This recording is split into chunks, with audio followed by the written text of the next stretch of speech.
আমরা দেখেছি সারা বাংলাদেশে আসন পুনর্বণ্টন করা হয়েছে। আমরা বন্দর উপজেলা, বন্দর থানা, নারায়ণগঞ্জ সদর থানা, নারায়ণগঞ্জ সিটি কর্পোরেশনের 17টা ওয়ার্ড এবং আলিটেক বগনগর এবং বন্দরের 5টি এবং নারায়ণগঞ্জ সদরের 2টি ইউনিয়ন, মোট 7টি ইউনিয়ন এবং 17টি ওয়ার্ড নিয়ে আমরা আগের যেই সীমানা সেই পুনর্বহালের আমরা জোর দাবি জানাচ্ছি।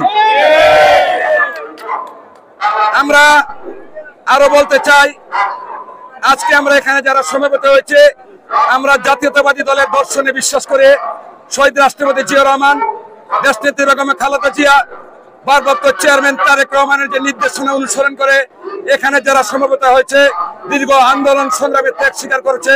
প্রতিটা মানুষ পরিচ্ছন্ন, আমরা পরিচ্ছন্ন মানুষের রাজনীতি চাই।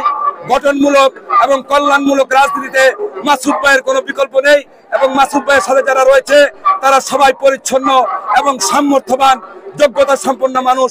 আমরা চাই আগামী দিনের নারায়ণগঞ্জ মাসুদ ভাইয়ের নেতৃত্বে আমরা এগিয়ে যাব।